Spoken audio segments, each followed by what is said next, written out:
No, vamos a competir porque después yo sé que en el MPP arman las listas en función de los me gusta de ustedes, así que tengo que remar. Ah, Exactamente, claro. te No va llegó a estar claro saber el cómo es. tema de la influencia que tenemos nosotros ahí, ¿no?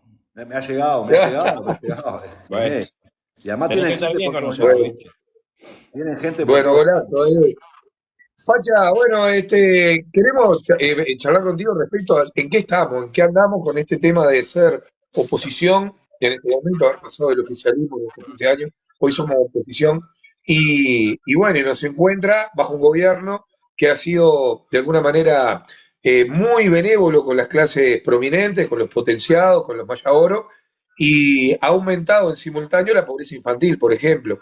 Hemos vivido en el último tiempo récord de exportaciones, colocación de divisa en el extranjero, por ejemplo, como hablamos con Fernando Pereira, y en cambio el poder de compra de los jubilados, por ejemplo, ha sido disminuido debido a que no ha habido aumentos por encima de IPC en ningún momento, el poder de compra de los uruguayos, la Juana vale cada vez menos, el almacenero no miente, hay una información directa que es cuando uno se presenta en el mostrador del almacén, con el Juana en la mano, y ahí tenemos la realidad. ¿Cuál es tu visión de esto, Pacha? Mirá, yo te diría, hay varios aspectos por los cuales uno puede criticar la política económica de este gobierno, ¿no?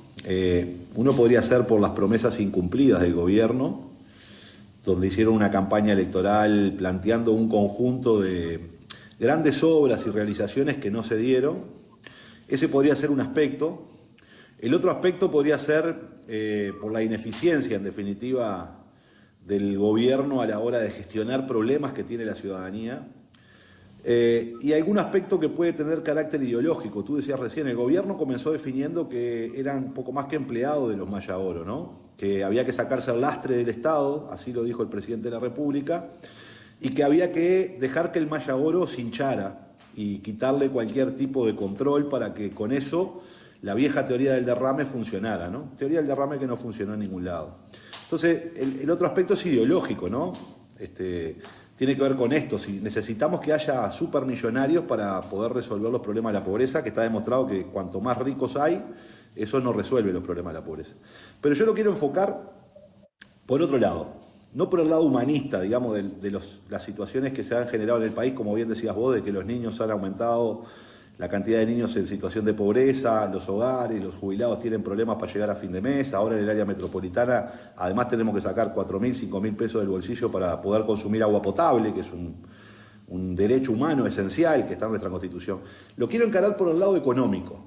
Despojémonos de las ideas de izquierda o de derecha. Despojémonos. Pensemos en el Uruguay. El Uruguay es un país de 3 millones de habitantes. Es un país que produce alimentos para 30 millones de personas en el mundo. Es un país agroexportador. Vendemos commodities y somos tomadores de precio, ¿verdad? Nuestro producto estrella es la carne.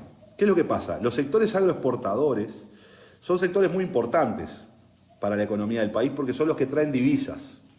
Es decir, nosotros vendemos carne, celulosa, vendemos granos al mundo y por ahí obtenemos divisas para poder obtener los productos que necesitamos de otras áreas.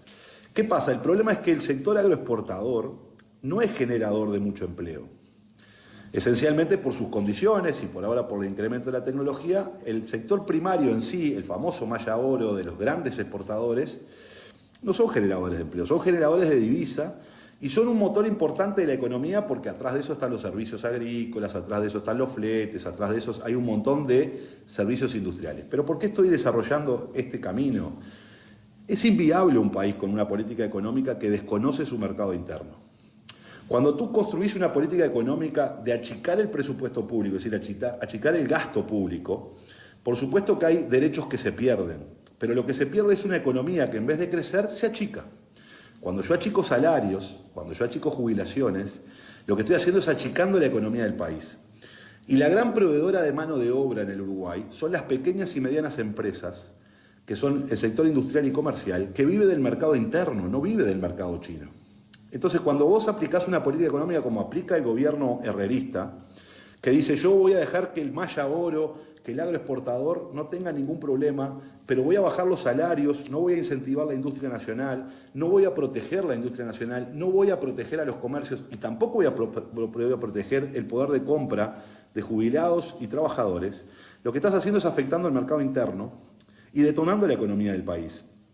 Porque si yo tengo menos plata en el bolsillo, si los trabajadores y los jubilados tienen menos plata en el bolsillo, van a comprar menos productos. Y si compran menos productos, los comerciantes no tienen a quién venderle. Y los industriales no tienen a quién abastecer tampoco, porque si no hay mercado interno, ¿verdad?, no hay desarrollo de la actividad. El 80% de los empleos del Uruguay dependen del mercado interno.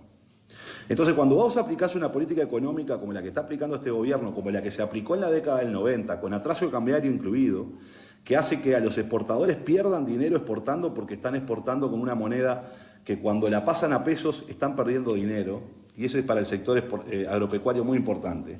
Cuando los comerciantes no tienen a quién venderle porque el poder de compra de las familias ha caído, eso conlleva a que los recursos que tiene el Estado para atender las políticas públicas también caigan. Porque el Estado, la mitad del financiamiento del Estado es con IVA, y el IVA es el que pagamos todos nosotros. Entonces, si tenemos menos salarios, pagamos menos impuestos. Y entonces ahí entras en una espiral que implica el ajuste. Como tengo menos recaudación del Estado, tengo que invertir menos en educación, menos en salud, menos en el desarrollo de obras de infraestructura, menos en conjunto de servicios que hacen a los derechos de las personas, y por tanto sigo achicando la economía. Y en ese camino a achicar la economía, lo que terminó pasando entre atraso cambiario y achicamiento de la economía producto de bajar los salarios y jubilaciones, en el 2012 explotó todo, porque ya no había quien vender, porque no había capacidad para producir, y entonces empezaron las marchas por rentabilidad o muerte. Este es el camino que está tomando el Uruguay hoy. Entonces, independientemente de que si yo le bajo el salario a una familia, lo que va a pasar es que se va a empobrecer y por tanto su calidad de vida va a caer, que esa es una discusión ideológica. Nosotros desde la izquierda decimos tenemos que luchar contra la pobreza, no puede haber pobres en el Uruguay, no puede haber gente con hambre en un país que produce para 30 millones de personas en el mundo alimentos. Saquémonos eso de arriba, y la política económica que aplica el gobierno es una política que no sirve para un país como el Uruguay, que no genera beneficios para la mayoría de la población, y lo que hace es debilitar al país, debilitar a sus empresas, debilitar a sus familias y debilitar al Estado, por consiguiente, generando justamente lo que está sucediendo hoy. Una enorme desigualdad, falta de oportunidades de empleo, falta de posibilidades de reactivación de la economía y, por tanto, evidentemente, atraso en términos de desarrollo. Esto es lo que está pasando hoy en el Uruguay. Entonces, por eso es necesario cambiar esta política económica, porque no le sirve ni a los industriales, ni a los pequeños y medianos comerciantes, ni a las ni los trabajadores, no le sirve a los estudiantes que pierden calidad educativa, no le sirve a los pobres porque no logran salir, sino que cada vez están más abajo. Y en definitiva terminamos en una espiral de caída libre de la economía. Entonces se nos da estas situaciones. La economía crece, pero no crece en los bolsillos de nadie, se concentra en unos pocos. Esos pocos, que son los Maya Oro, que no son los productores agropecuarios, son solo el 10% de los productores agropecuarios los que están hoy haciendo mucho dinero. El 90% de los productores agropecuarios están endeudados, Exacto. están con problemas. Lo que pasa, Pacha, que yo creo que hay dos cosas a resaltar, que cuando se empiezan a quejar los grandotes, como por ejemplo la Asociación Rural de Tacuarembó, la Asociación Rural de Durazno, la Asociación Rural de Flores, lo que ellos reclaman son dos cosas puntualmente. El tema de que intervenga el Banco Central con el dólar y el endeudamiento en 2.000 millones de dólares para el agro. Y el otro que hace la manifestación es la Cámara Empresarial, que dice que bajó el consumo entre un 5 y un 8%. Entonces, en realidad, de tener una solución, yo me acuerdo en la crisis hídrica del 2009, lo que se repartía era ración, y se llevaban camiones con agua a todos los centros poblados. Si mal no recuerdo, vos corregime cualquier cosa, porque Es acá así. sos vos. A ver, el problema es el siguiente. Mirá la paradoja de algunos actores políticos y gremiales del Uruguay, de los grandotes. No quieren el Estado, ¿no? Escuchamos a muchos en la ARU decir que hay que achicar el Estado. Ahora, cuando es para servirse a ellos mismos, para que el Estado sostenga el dólar, para que el Estado le permita créditos fáciles, para que el Estado le abra mercado, ahí sí quieren el Estado. Esta es la contradicción en la que viven los Maya Oro, que dicen que el Estado no es necesario para atender a las grandes mayorías, pero sí es necesario para atenderlos a ellos mismos, para servirse del Estado, en definitiva. Eso no quiere decir que no haya que cuidar el dólar, por supuesto, porque nosotros tenemos que vender mejor nuestro trabajo en el mundo y no tiene que haber atraso cambiario.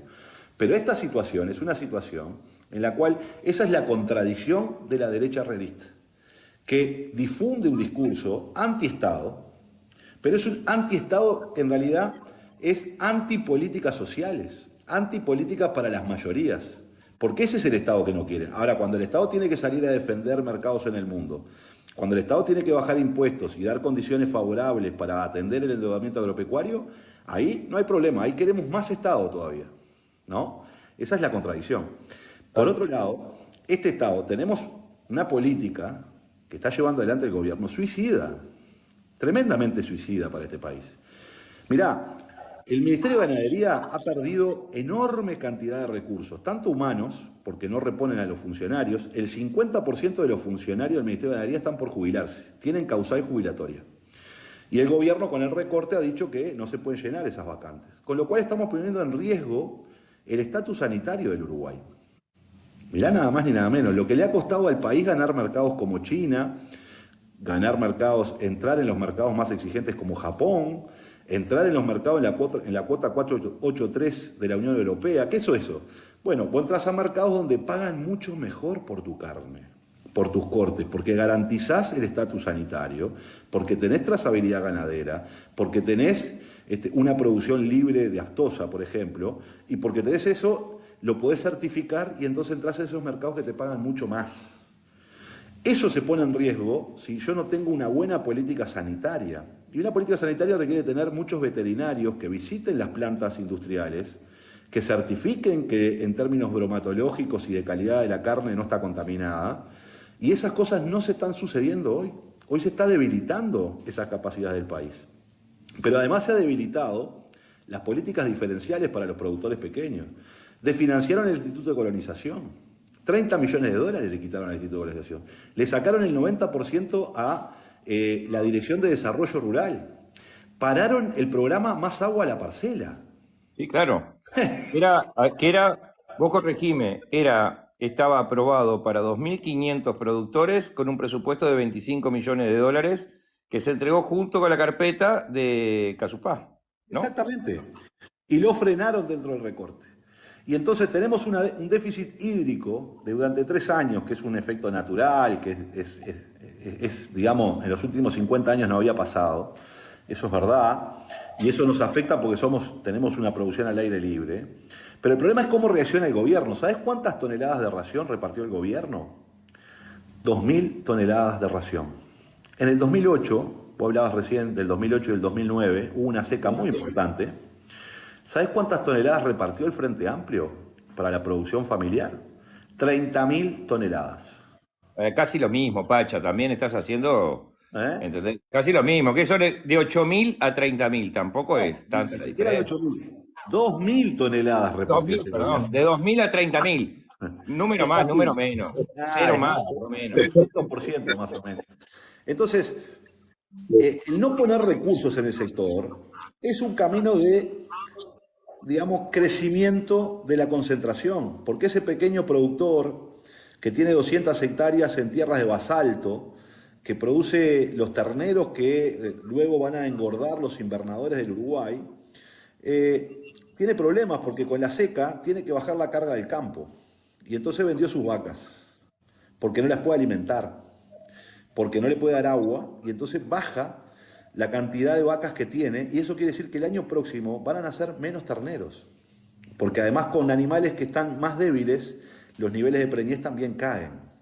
Entonces el Uruguay va a tener un problema serio, producto de que el gobierno no atendió esta situación como merecía. Por más que hagan discursos que ellos están con el campo, no están nada con el campo porque las políticas que han llevado adelante no han permitido sostener esta situación. Entonces vamos a tener menos terneros, vamos a tener un problema en la cadena cárnica. Y eso va a repercutir después en el trabajo. Porque eso va a... Hay otra cosa que... ¿Cómo? Sí. No, te decía que otra cosa es que va a caer la calidad del producto en sí, ya sea la leche o la carne, con lo que también se pone en riesgo los mercados, ¿no? Por supuesto. Entonces, el problema dramático del Uruguay es que con esta gente en el gobierno, que no piensa en el desarrollo del país, que tiene una visión dogmática de la economía, de no intervenir porque tienen que dejarse liberados las manos de, las manos invisibles del mercado, se funde la mayoría de los productores del Uruguay. Mirá, la granja, que es la que produce las frutas, las hortalizas, que consumimos los uruguayos, tiene un 40% de endeudamiento. 40% de endeudamiento. Y ahora les vino esta seca que algunos han perdido hasta los árboles. Ya no solo la cosecha, sino los árboles. Y entonces, ¿cómo se reenganchan en ese proceso si no hay políticas para ello? Hemos cosechado solo el 30% de los granos del Uruguay, porque el resto se perdió. Ahora, ¿eso qué significa para el país? Significa, por supuesto, los productores agropecuarios sufren. Los más chicos son los que no tienen espalda para volver a reinsertarse en el sector, porque bueno, perdiste, estabas endeudado, no puedes pagar porque no tenés cosecha, bueno, tenés que renegociar con los bancos, te van a matar con las tasas, y el gobierno mira para el costado, obviamente, ¿no? Entonces muchos se retirarán y no sembrarán en el futuro y venderán sus campos para que otros agranden sus campos y se concentre la economía. Pero eso va a significar un impacto muy duro en el trabajo de los uruguayos. Porque si solo cosechamos el 30% de la soja, quiere decir que vamos a tener solo el 30% de los fletes y solo el 30% de los servicios agrícolas. Y entonces las cosechadoras van a trabajar menos y se van a romper menos las rastras y por tanto los mecánicos van a trabajar menos, los trabajadores portuarios van a trabajar menos, los servicios van a trabajar menos y eso va a ser un impacto brutal y durísimo en la economía del país, producto de un gobierno que no se hizo cargo de atender esta situación, de aplicar políticas distintas y de permitir que el Uruguay productivo siguiera funcionando y no dejarlo librado a que el que tenga dinero en el banco se maneje y después la enorme mayoría de los productores agropecuarios, el 90%, son pequeños y medianos, esos no tienen plata en el bolsillo, esos no tienen plata en el banco, requieren de una política diferencial del Ministerio de Ganadería que se ha eliminado con este gobierno, con esta teoría de que solo estamos con los grandotes, con el Maya Oro y nada más. Entonces, es una política económica que más allá de cuestionarla por la pobreza y la marginación que genera, es una política que no nos permite desarrollarnos. Yo les pregunto a ustedes, ¿qué inversión nueva vino al Uruguay con este gobierno? ¿Qué nuevo mercado se abrió con este gobierno para nuestros productos? ¿Qué nueva inversión hay grande en el país? No hay nada. Ni Bueno, desarrollamos, eso es una de las cosas que... ni nada. ¿Cómo? Es una de las cosas que siempre... porque acá, por ejemplo, tenemos, acá con todos los compañeros, siempre múltiples conversaciones. Entonces, una de las cosas que nosotros siempre decimos que, bueno, que el PBI de Uruguay pasó de 13.000 millones en el 2005 a 58.000 millones en el 2019, no fue en forma mágica, porque vino alguien al Uruguay, hizo tic y salió todo mágicamente. Fueron por políticas económicas, bueno, lo que todos sabemos de la trazabilidad y la apertura de mercados al duplicar el mercado que había en el 2005. Claro. Entonces, uno dice, porque a veces como lees por acá, a veces, perdona, pero a veces alguno escribe algo, ¿qué hizo el Frente Amplio en 15 años? Y a mí, y a Gustavo, y a todos los compañeros de acá, a veces nos da risa contestar. Porque decirme, vamos a empezar a ver qué le faltó hacer. ¿Entendés? Hizo política de Estado, levantó el agro, acá una hectárea de campo valía $500, después pasó a valer hasta 14.000 en Paysandú, 8.000 en la zona más centro del país, se movía toda la economía, cuadruplicamos el Producto Bruto Interno, las obras edilicias ni qué hablar, y vos después a veces tenés que contestar qué hicieron en 15 años. Bueno, es un poco lo que estábamos explicando recién. Nosotros también cometimos algunos errores. No, claro, por supuesto. Pero el PBI creció y se distribuyó y generó prosperidad en el país. Generó prosperidad porque, como te decía recién, cuando el bolsillo de los uruguayos es grande, la economía y el mercado interno se sostienen. Y cuando el bolsillo es grande, la gente puede gozar de una mejor calidad de vida y la economía del Uruguay se desarrolla. Lamentablemente, este gobierno ha aplicado una política de reducción de los bolsillos de los trabajadores y las trabajadoras. Entonces hoy tenemos 500.000 de trabajadores que ganan menos de 25.000 pesos por mes. 500.000. 137.000 trabajadores más que en el año 2019. ¿Qué es lo que pasa? Entonces el gobierno dice, no, hay empleo. Claro, pero te pagan menos. Sí, claro. Vale menos tu esfuerzo. Y nosotros hacíamos campaña en muchas barriadas, mucha gente nos decía, bueno, pero sí es verdad, yo trabajo, tengo un buen salario, mejoré mi salario, tenía una bicicleta, me compré una motito, tenía una motito, me compré un auto, pude arreglar la casa, pero lo hice con mi esfuerzo personal.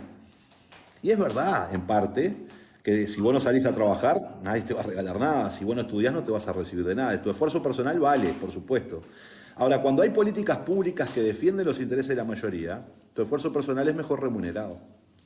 Hoy hay esfuerzo personal, pero ganás menos salario. Sí, Pacha, el esfuerzo personal requiere un clima social y económico. Si vos vas a hacer un esfuerzo en Tanzania, no vas a tener el mismo resultado que un esfuerzo en cualquier otro lugar, que el clima de, ¿no? O Mozambique, por ejemplo. Yo invito a esa gente que hable solamente de su esfuerzo personal, desconociendo el acompañamiento que digamos, el gobierno, el clima político que generó el gobierno le brinda. Bueno, yo lo invito a ir a Mozambique a probar su esfuerzo personal, a ver si le brinda un éxito correspondiente. Pacha, te cuento que tenemos en el vivo en estos momentos tenemos 138 personas de todos los pagos del país, del exterior también. Quiero mandar desde acá que aquellos que quieran poner de dónde son, su olla popular, su comité de base, su barrio, su pueblo, que lo vayan poniendo. Y a la vez también, Pablo, no sé si te parece, como el vivo tiene una duración, te cuento, Pacha, que nosotros tenemos una particularidad, que es que la gran mayoría nosotros nos definimos como un espacio frente amplista, pero en este momento tenemos mucha gente que no es frente amplista, que viene a escuchar con respeto y atención. Nosotros le damos la bienvenida siempre a los que vienen a escuchar nuestra corriente ideológica, por más que no son nuestros votantes, o son indecisos, o son personas que no saben que van a votar. Para nosotros, esta es la casa de los uruguayos, por más que nuestra ideología sea frente amplista. Y un espacio que tenemos de subida a preguntar al invitado, que eso lo hacemos con todos los invitados, hacer una pregunta muy breve, lo vuelvo a repetir, Pablo siempre lo recalca. Sí. No La pregunta, por favor, tiene que ser extremadamente breve, como para que tenga una respuesta acorde a la pregunta, pero así quizá le podemos dar alguna participación más. Perdona que cortemos un poco hoy porque en base al tiempo... No, está muy bien, está muy bien. Está muy después, bien. Vamos a la buena, sí. Es Pacha, bueno que sea participativo, así que vamos arriba. Pacha, ¿qué música escucha el Pacha? Vos sabés que yo escucho de todo porque me crié en el barrio municipal, entonces entre música tropical y canto popular, pasando por el rock and roll. Así que, si te digo, mirá, cuando viajo para el interior, en la mañana, por supuesto, tiene que estar la Urbana Carrero. Más en la noche podemos poner alguna plena. Impecable, impecable. Vamos arriba. Cucaracha, ¿no? Bueno, mira, acá está uno de los compañeros que subió, vamos a decirlo en orden, Marcos. Marquito, pregunta breve, por favor, así le damos lugar a los otros compañeros que hoy estamos cortísimos de tiempo. ¿Cómo te va, Pacha? ¿Todo bien? Todo bien. Contanos de dónde sos, Marco, ¿de dónde sos? El cerro, soy del interior, pero vivo en el cerro. Muy bien. Cerro y la cultura. El centro de la cultura. Una pregunta rápida, que a ver si puedes responder rápido. Hidrógeno verde, ¿usted qué responde respecto acá en Uruguay? Punto, eso. Dale, gracias por todo, gente. Bueno, Marcos. Vamos arriba, Marcos. El tema hidrógeno verde es como un tema para hablarlo en profundidad, ¿no? Y más largo tiempo. Primero, en los gobiernos anteriores se estaba teniendo una experiencia que se llamaba el proyecto Verne, que se estaba estudiando las posibilidades del hidrógeno verde en Uruguay, tanto desde ANCAP como desde UTE. Y ahí es importante que las empresas públicas participen. Bueno, hay uno ahí que está encontrando ahí. Sí, Pablo, silencia el micrófono, Pablo. Entonces, sin lugar a dudas, el hidrógeno verde puede ser un camino. Hoy se habla mucho de los bioproductos en el mundo, pero hay que analizar muy bien cuáles son los impactos ambientales que va a tener. De paso digo, como es medio rápido esto, que el presidente ha anunciado un bolazo enorme, hablando de un proyecto de hidrógeno verde en Paysandú con una inversión de 4.000 millones de dólares, que en realidad es una falacia, es un invento simplemente porque en el litoral hay poco empleo y entonces está diciendo que con esto va a generar 5.000 puestos de trabajo. ¿Saben por qué es una falacia? Porque esa planta, si fuera de esas dimensiones, como dijo el gobierno, va a requerir de energía eléctrica todo lo que produce el Uruguay. Por tanto, es imposible que se pueda desarrollar eso en un año. Por tanto, primero que nada, ese proyecto de Paysandú es un anuncio más del gobierno para decir que va a crear empleo, generar un poco de esperanza para ver si la gente lo acompaña en el futuro. Hay que estudiar en profundidad. El hidrógeno verde lo que hace es utilizar la energía eléctrica, porque el proceso es de hidrólisis, y lo que hace es romper, digamos, el agua y saca las moléculas de hidrógeno por un lado y las de oxígeno por el otro. Por tanto, el agua desaparece, ¿no? No hay más agua. Entonces, no se puede comparar el proceso de hidrógeno verde con la producción agropecuaria, porque he escuchado por ahí al ministro decir, bueno, lo que utiliza una planta de hidrógeno verde es igual a lo que se utiliza de agua en 2.000 hectáreas de arroz. No, porque en 2.000 hectáreas de arroz se utiliza agua que va a la tierra, que se filtra, que luego vuelve a los cauces de agua y mantiene su ciclo. En el caso del hidrógeno verde, el agua desaparece. Sí. Porque tengo hidrógeno por un lado y oxígeno por el otro. El mundo va camino a esto porque el futuro del mundo va a dejar de ser dependiente, no ahora, en 10 años ni en 20, pero va a dejar de ser dependiente de los hidrocarburos. Y por tanto se habla de las biorefinerías en el mundo. Entonces hay que estudiarlo. El gran defecto que tiene el proyecto de hidrógeno verde para el gobierno es que es solo para los privados. Las empresas públicas no tienen ninguna participación. Y ese es un error, porque cuando solo participan inversiones extranjeras privadas, ya sabemos que no tienen mucha responsabilidad para con el medio ambiente, porque se orientan a maximizar su beneficio y no a la preservación del medio ambiente. Entonces me parece que hay que estudiar el tema de hidrógeno, no hay que oponerse, pero hay que analizar bien en qué condiciones se realiza, cómo y de qué manera para que quede desarrollo para el país y no que seamos proveedores simplemente de una materia prima que lo que hacen es venir a llevarse el agua que tenemos. Bueno, Kipi. Buenas noches. Buenas noches a todos. Alejandro, tuve el placer de estar contigo el otro día en el buceo, que te pregunté si Sí, es verdad. y me contaste que vas a estar acá en este vivo. Es verdad. Bueno, mirá, en el marco del actual desempleo que tenemos en el país, que es una cosa importante de encarar en el próximo gobierno de Frente Amplio, vamos a decir próximo porque vamos a ganar las elecciones, entonces, ¿se puede contar con un plan similar al programa Trabajo por Uruguay en la agenda del Frente Amplio? Bueno, yo diría que sí, por varias razones. El Uruguay hoy tiene unos 30.000 puestos de trabajo con jornales solidarios. Y ese es otro dato también interesante, ¿no? O sea, no solo hay salario de menor calidad, sino hay salario muy precario. Entonces, los jornales solidarios están ahí. La política de trabajo protegido es una buena política para aquellos sectores que están por fuera del mercado de trabajo, que necesitan adquirir experiencia y un oficio, o que están en una situación de pobreza extrema y necesitan de alguna manera de este tipo de programas. Yo creo que hay que aplicarlo y diría que habría que aplicarlo relacionado, por ejemplo, con las personas que salen en libertad de la cárcel. Porque nosotros tenemos un problema de seguridad gravísimo, las cárceles no rehabilitan a nadie, eso es verdad, porque están hacinados ahí, entonces obviamente salen en lo mismo. Pero tenemos este problema, un preso sale, cumplió su condena, ¿quién le da trabajo? Y entonces el tipo sale, no consigue trabajo en ningún lado, no tiene un mango, ¿qué va a hacer? Y va a volver a reincidir. Entonces me parece que además de aplicar un programa de trabajo protegido para las familias más pobres, deberíamos tener un programa en lo que tiene que ver con la Dirección Nacional del Liberado, para que las personas que salgan de la cárcel, primero aprendan un oficio en la cárcel, para que puedan defenderse en la vida de otra manera y no tener que volver a delinquir. Y segundo, que tengan un periodo de trabajo protegido a efectos de que se puedan reinsertar en la economía. Porque de lo contrario, lo soltás de ahí, no tienen un mango, no consiguen trabajo en ningún lado. ¿Qué va a hacer el tipo? Va a volver a robar. Entonces seguimos en ese círculo vicioso de delincuencia y violencia que no termina. Entonces me parece que ese es un camino y que hay que analizar, por supuesto, este tema hacia adelante con el trabajo protegido. Por supuesto que hay que hacerlo porque además vamos a recibir un país de mucha pobreza. Y la mejor forma de salir adelante y la mejor política social para mí es el trabajo. Lo que debe generar un gobierno que piensa en la gente es trabajo y salario digno. Son las dos cosas que tiene que hacer un gobierno. Bueno, Inti. Sí, buenas noches. Buenas noches y un saludo a todo el surdaje.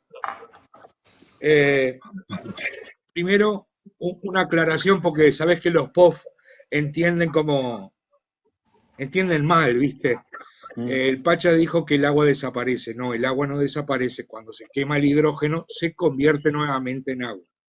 Bueno, pero la pregunta era con el asunto de Catón Natí, que hoy está subiendo las tarifas, ¿no? Y la Cámara Empresarial saltó como chejete.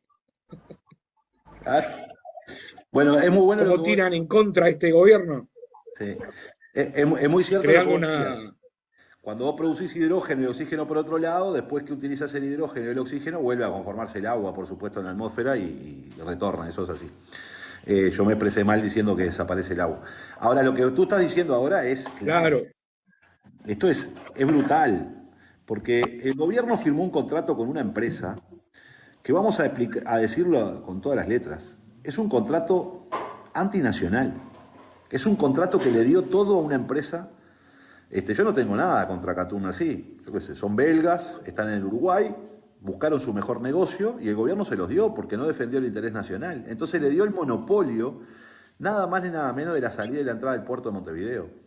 Entonces, cuando vos sos monopólico, yo solo puedo mover un contenedor por Catún Nazi, para salir o para entrar al Uruguay. Obviamente va a fijar las tarifas que quiera.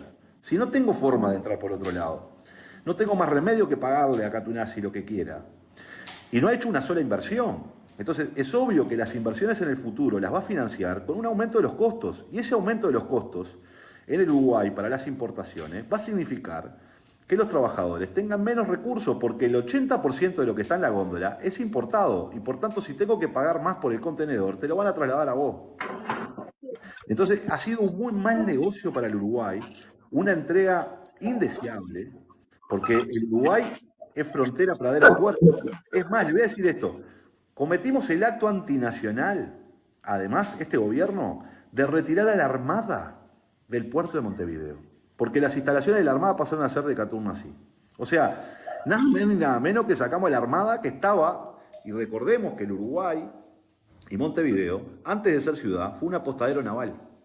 Es decir, sacamos y desalojamos a la Armada para poner una empresa belga allí, que ahora tiene la posibilidad de fijar los precios que quiera y va a manejar nuestro comercio exterior. Pero te voy a decir más, que también es gravísimo. No solo le dimos eso, el gobierno le dio, a nosotros no. Nosotros lo hemos denunciado porque no han cumplido con la ley, porque no hay informes jurídicos, porque no hay informes económicos, porque no se cumplió con lo que dice y porque la Constitución dice que para crear un monopolio tiene que haber ley. Y acá no hubo, se creó un monopolio privado por decreto, por la firma de Heber. Pero Catún Nací tiene algo que es muy importante también. Se llama el reglamento de atraque de muelle. ¿Saben qué es eso? En todos los puertos del mundo, el reglamento de atraque de muelle es, en definitiva, una prerrogativa generalmente de los estados, que son los que administran los puertos, para decir qué barco entra primero y qué entra segundo. Y un barco parado en la bahía, por supuesto que está perdiendo dinero, ¿no? Por el famoso dicho, ¿no? Barco parado no gana flete. Entonces, le entregaron en el contrato que la empresa Catún Nací es la que decide qué barco entra y qué barco no entra a Montevideo. Entonces, es obvio que si vos tenés para mover un contenedor, pasar por Catún Nací, y además para poder entrar primero, tener un acuerdo comercial con Catún Nací, es obvio que se creó un monopolio. Y no hay ninguna otra empresa que pueda trabajar en el puerto de Montevideo. Y entonces, cuando vos no tenés ninguna competencia, ¿qué haces? Subís los precios. Y además que el puerto perdió dinero, ¿no? El año pasado, por primera vez desde hace muchísimos años, tuvo una pérdida de 3 millones de dólares el puerto como operativa. Por supuesto, porque la ANP arrendaba algunos muelles que eran públicos a otras empresas para sus operativas. Y ahora, como esas empresas no pueden operar, solo pueden operar en la terminal de contenedores de Catún Nací, obviamente no le podemos vender a nadie. ¿Quién te va a alquilar para operar un muelle público si ni siquiera puede hacer entrar su barco? Van a entrar primero los de Catún Nací y los barcos tuyos van a quedar todos parados afuera. ¿Qué empresa naviera va a cerrar contigo un negocio? Nadie. Ese es el monopolio absoluto y es la entrega nada más ni nada menos del comercio exterior del Uruguay, y con un contrato que mi hija tiene 14 años hoy. Cuando mi hija tenga 70 años va a poder discutir de vuelta ese contrato. Vaya entrega de soberanía que hizo este gobierno nacional. Por aparte, inclusive si el Frente al llegar al gobierno decide dar por tierra ese contrato, también se paga o se paga. Lo hablamos inclusive con algunos compañeros, Con Charlie, digamos, el otro día. Este es un lío. Con Charlie lo hablamos, ¿pagás o pagás? Lo que hay que renegociar es el reglamento de atraque de muelle, de buque. Eso es lo primero que hay que renegociar. Y volver al elemento soberano, que sea la Administración Nacional de Puertos la que define los barcos que entran al puerto de Montevideo. ¿Y en qué orden? Eso es lo primero que hay que negociar una vez que llegue el gobierno del Frente Amplio. Y después habrá que sentarse a negociar con la empresa las otras cláusulas del contrato, que dicho sea de paso, cuando lo leímos nos quedamos con la enorme sorpresa de que era, obviamente se ve que ni siquiera lo vieron los servicios jurídicos del Ministerio de Transporte y Obras Públicas, ¿no? Y entonces, una de las cláusulas, porque la empresa va a pagar un canon, una de las cláusulas dice cuáles serían los elementos por los cuales no pagaría ese canon al Estado uruguayo. Entonces pone desastres naturales, pandemias, crisis económica internacional, ¿no? O sea, cosas que no puedan, los llevan a que no puedan operar, que estén ajenas a ella, ¿no? Entonces, pandemia, desastres naturales, crisis económicas, etcétera. Quedó un etcétera en el contrato. Con lo cual mañana, no sé, yo digo medio en broma, medio en serio, se le encarna la uña al gerente de Caturnas y dice que está dentro del etcétera para no pagar el canon. Porque está firmado por el Estado uruguayo. Sí, sí. Bueno, sirve? Búho, ¿estás ahí, Búho? Buenas, a mí me andás. Que estamos en hora de compromiso moral. Perfecto. ¿Cómo no? ¿Cómo andas, Pacha? ¿Cómo andan todos? Marita, No, todo bien. Gustavo, agradecerle a Gustavo y a Pablo, como siempre, por estas charlas que son maravillosas. Pacha, saludarte a vos y gracias. Escuchame, Pacha, estaba pensando, no, lo que está pasando, lo que está pasando con este gobierno es que estoy viendo casos de corrupción que nunca vi en mi vida. ¿Ah? Nunca lo vi. Yo es la primera vez que lo veo y me creo de mi experiencia es que es el gobierno más corrupto que yo vi hasta ahora. Está superando para mí al padre. Ahora sí, no es crítica, pero sí quiero que me pongas al tanto. ¿Qué medios tiene el Frente Amplio, los legisladores, para investigar estos hechos que están rompiendo los ojos? ¿No? ¿Por qué? Porque creo que, no digo que nos estemos quedando, pero sí. Búho, ¿entendiste la parte de corta la pregunta o no? Sí, ya lo corto. Escuchá, Pacha, ¿hay algún se puede hacer algún tipo de auditoría hoy o en un futuro, en un posible gobierno del Frente? Bueno, si el Frente Amplio llega al gobierno puede hacer auditorías, por supuesto. Nosotros ahora desde el Parlamento lo único que podemos hacer es pedidos de informes para investigar algunas cosas, y muchas veces, la mayoría de las veces no nos contestan o nos contestan cualquier cosa, generalidades. Ese es un problema para poder investigar esto, y interpelaciones. Y a veces la gente, yo creo que algunos compañeros dicen que estamos muy blanditos, que el Frente como que no cuestiona tanto. Es verdad, puede haber algún elemento en ese sentido. Ahora, el problema es que nosotros no podemos remover a ningún ministro, porque no tenemos mayoría en el Parlamento. Entonces, cuando vos podés llamar a sala a un ministro, mañana va a haber una interpelación a Heber, ¿no? Que ha sido un fracaso rotundo de su política de seguridad, pero los votos que son de la coalición los van a sostener. Entonces es muy difícil que nosotros podamos avanzar más que denunciar públicamente lo que hacemos, lo que hace el gobierno, y denunciar en la justicia aquellos elementos cuando tenemos elementos de prueba, porque si no tenés prueba tampoco podés ir a la justicia, podés tener una presunción. Entonces es muy difícil esto, y yo comparto contigo, acá se están dando dos cosas: la fruta no cae lejos del árbol, ¿no? Y lo dijo el propio presidente, ¿no?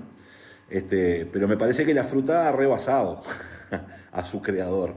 Se creó Es que la fruta para mí cayó cerca del árbol y ya es árbol. Claro, es un árbol más grande, ¿no? Es otro árbol más grande. De la presidencia se armó una banda, una asociación para delinquir, que yo sepa, una asociación es más de uno. Entonces hay que seguir investigando y profundizando. También muchas veces la justicia, por las garantías que debe tener, bueno, los procesos son lentos a nivel judicial, ¿no? Entonces, bueno, no son de la espectacularidad que puede tener los juicios, digamos, mediáticos, ¿no? Mediáticamente se habla poco de la corrupción en el gobierno. Mire, le pongo este ejemplo. Se hizo un relevamiento de las palabras que se manejaron en los informativos el año pasado. El año pasado tuvimos dos casos muy graves, que fue el de Marcet, el narcotraficante, al cual se le dio un pasaporte, ¿no? Y el de Astesiano, digamos, ¿no? O sea, como elementos muy fuertes. Entre otros, por supuesto, estuvo el de Cardoso y la famosa empresa de vender publicidad. Estuvieron varios más. Pues bien, ¿saben cuántas veces en todos los minutos de comunicación de los informativos se manejó la palabra corrupción? en todo el año pasado 2 veces. No te puedo creer. No, es así. Es una investigación hecha sobre las noticias que se dieron en los informativos y nunca se hizo referencia a la corrupción. Bueno, Entonces, pero por eso estamos acá, Pacha, por eso nos encontramos de vivo, estamos en hablando espacio. de corrupción. eso no quiere decir que no se haya dado la información del caso Sí. Astesiano, pero no se dice corrupción. Bueno, Entonces, pero Tampoco- No, pero falta sí. de los medios Sí. muchas veces oculta algunas palabras y las va quitando del entorno de la conversación pública, aunque dé las noticias. Yo no estoy diciendo que no se den las noticias. El problema es que no se las valora negativamente ni se golpea, digamos, con dureza de juicios al gobierno. Entonces termina en esta situación en donde parece que no se hace nada, porque en realidad se comunica muy poco lo que se hace.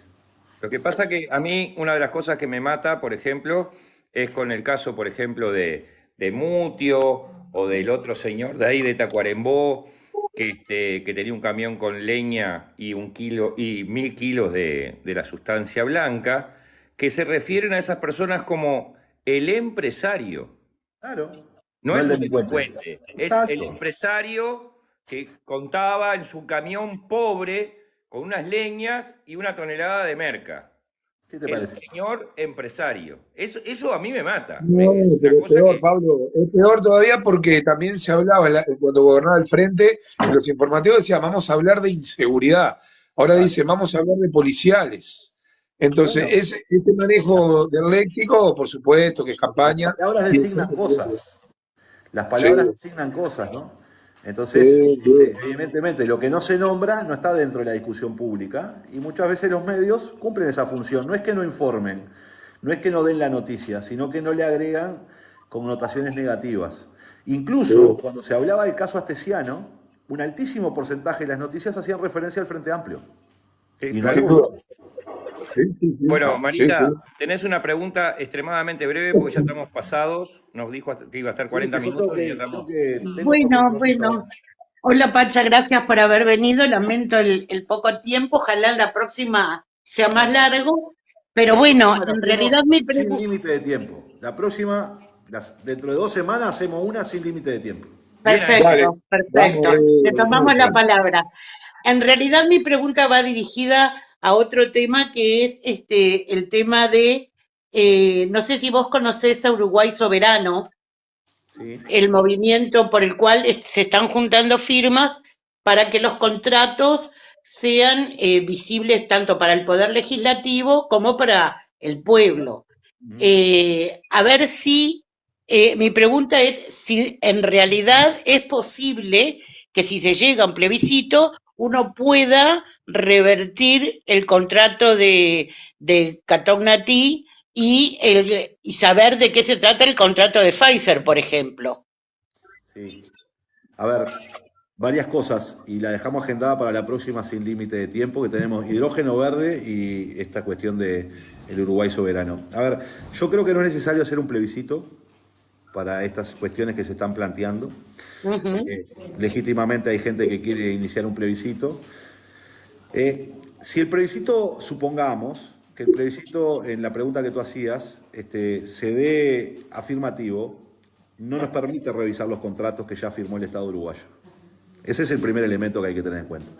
Lo otro, que los contratos que comprometen al Estado uruguayo por muchos años y comprometen recursos naturales del Uruguay, pasen por el Parlamento y tengan aprobación parlamentaria, yo lo comparto plenamente. Lo comparto. Eso es una cosa. Siempre en las negociaciones van a haber algunas cláusulas secretas. ¿Por qué? Porque vos no podés tener, por ejemplo, cuando vos negociás con una empresa, la empresa te dice, yo voy a tener esta ganancia, voy a tener estas cosas, y esas cosas no se pueden revelar, porque, digamos, la competencia puede hacer uso de esa información para competirlo a la empresa, justamente. Entonces, hay que establecer qué cosas se tienen que publicitar y cuáles no. Y creo que eso es un tema que nosotros nos debemos, porque el poder que tienen algunas empresas transnacionales, se juntaron 2 bancos ayer en Suiza, se unieron, tienen más PBI que Suiza. Entonces, el poder que tienen las corporaciones es brutal y avasallan a los estados. Entonces, esto también trae otra discusión, además de que pase por el Parlamento, un debate que tenemos que darnos, es cómo nos integramos para poder negociar. Porque si no te imponen, porque Si, no, mirá, América Latina tiene el 7% de la población mundial y puso el 30% de los muertos por COVID. Ahí está nuestro subdesarrollo. Ahora, no pudimos juntar a los países de América Latina para tener una política acordada de América Latina para negociar con Pfizer o con cualquier laboratorio o negociar las políticas de salud que vamos a llevar adelante. Entonces, precisamos mucha más integración para poder discutir con estas transnacionales que Sin tienen un duda. poder enorme, tienen un poder Sin duda, geopolítico Pacha. gigantesco. Entonces, me parece que Sí, este debate es un debate de transparencia, de información, de soberanía, pero en el siglo XXI la soberanía es con integración. sin O nos duda. juntamos para defendernos o estamos fritos como América Latina. Y Sí. este es un gran debate que tenemos por delante. Tenemos que tenerlo. Pacha, este gobierno ha tenido la caradurez Escuchame, de Gustavo, ahorrar. Gustavo, Sí, perdona. sí. Hizo así con la cabeza porque se va. No, pero me estoy pidiendo por eso, Pablo. Ah, está, Este, pensé que le ibas a decir otra cosa. no, Disculpa. iba a decir que este gobierno tuvo la caradurez de ahorrar 600 millones durante la pandemia, que como que el día de mañana, digamos, le voy a dar de comer a mis hijos salteado y me voy a ahorrar 20 palos Exacto. por mes, una cosa así. Bueno, no importa. Pacha, ha sido un gusto tenerte con nosotros, los compañeros abajo los saludo. Lamentablemente quedaste en el camión de los rezagados con Pedro Irigón y con Ortuño, con los me gusta, Pacha, estamos en el horno. ¿Qué pasó con Vamos me a tener que gusta? trabajar Quedamos en muy esto. atrás. Bueno, entonces tenemos que hacer uno más largo para ver si llego. No, pero mirá, Pacha, yo tengo el teléfono el tuyo, y el de Cristian, y no sé si llegaste a ver que era como el destino, porque en el 1 de mayo y en la marcha estábamos a 1 metro, y no te quise Exacto. romper los cocos en ese lugar porque estabas con la familia. Bueno, vamos arriba, Pacha. Muy agradecido de estar con nosotros. Escuchá, esto implica que tenemos que hacer otro, porque Sí, tenemos que escalar ahí en los me gusta, vamos a ver qué pasó. sí, no. ¿Tenés Estamos en locos. riesgo, escúchame, tenés en riesgo tu posición en el MPP Y después de por esto? supuesto. Sí, Sí. no, Ah, vamos La a Dirección hacer Nacional del MP se entera de esto y me tira el Sí, humo. sí. No llegás a nada, Pacha, Me con pone el esto. último Hacer en la la lista, lista. no trepas.